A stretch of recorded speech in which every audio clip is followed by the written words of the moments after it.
ఒక్కసారి వీడియో చూడండి. కొంతమంది తెలంగాణ జాతిపితాని వాళ్ళకు వాళ్ళే టైటిల్స్ ఇచ్చేసుకుంటారు. ఉద్యమకారుడు అనే పదాలు వాళ్ళే రాసేసుకుంటారు. చేసిన తప్పులకు పోలీసులు నోటీసులు ఇస్తే తెలంగాణ జాతిపితకు నోటీసు ఇవ్వడం అంటే మొత్తం తెలంగాణ సమాజానికే నోటీసు ఇచ్చినట్టు అంటారు. ఒక ఉద్యమకారుడిని ఈ రకంగా మీరు అవమానిస్తారా అంటారు.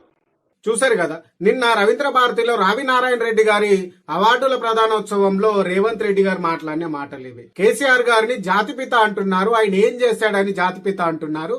ఆయన ఉద్యమం కోసం ఏం చేశాడు, ఉద్యమం కోసం ఏం కోల్పోయాడని అంటున్నాడు. ఉద్యమం కోసం ఏం చేశాడనేది మేము చెప్పాల్సిన అవసరం లేదు సార్. యావత్తు తెలంగాణకు తెలుసు కేసీఆర్ అంటే ఏంది, కేసీఆర్ ఏం చేశాడు తెలంగాణకు అనేది.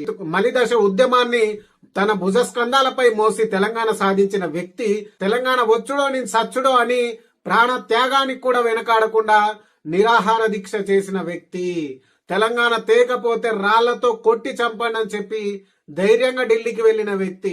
ఇంకా క్లారిటీ కావాలంటే మీ గురువు గారు అయినటువంటి చంద్రబాబు నాయుడు గారిని అడగండి.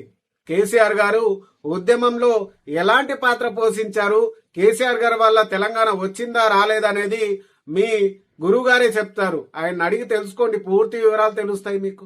తెలంగాణ సాధించిన వ్యక్తిగా అందరూ ఆయనను పిలుచుకుంటున్నారు తప్ప ఆయనకైన పిలుచుకున్న పేరు కాదు. భారతదేశాన్ని సాధించిన మహాత్మా గాంధీ గారిని ఎలా అయితే జాతిపిత అంటారో, తెలంగాణ సాధించిన వ్యక్తిగా కేసీఆర్ ముమ్మాటికి తెలంగాణకు బాపు, తెలంగాణకు జాతిపితనే. ఎందుకంటే మీలా తెలంగాణ ఉద్యమకారుల మీదకి రైఫిల్ పట్టుకొని వెళ్ళలేదు కేసీఆర్ గారు.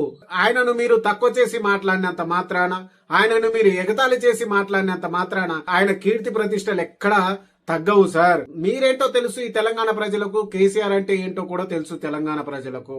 మీరు కొత్తగా చెప్పాల్సిన అవసరం లేదు. మీ అక్కసుడు మీ పైశాచిక ఆనందాన్ని సిట్ నోటీసులతోనూ ఇంకా ఇలా వేదికలపై ఆయన తక్కువ చేయడం మాట్లాడడంలోనూ మీ అక్కసును బయట పెట్టుకుంటున్నారే తప్ప ఆయన కీర్తి ఎక్కడా దిగజారదు మీ మాటల వల్ల. ప్రపంచంలో గొప్ప యూనివర్సిటీ అయిన హార్వర్డ్ యూనివర్సిటీకి వెళ్ళి మీరు క్లాసులు నేర్చుకొని వచ్చారు. అయినా మీ ప్రసంగాల్లో మార్పేమీ లేదు, సేమ్ మార్పేమీ లేదు.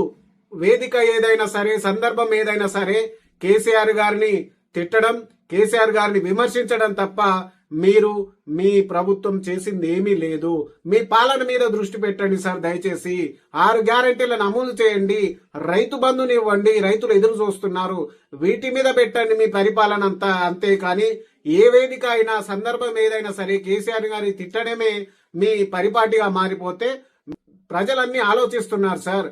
తగిన సమయంలో తగిన బుద్ధి చెప్పడానికి వాళ్ళు వేచి చూస్తున్నారు.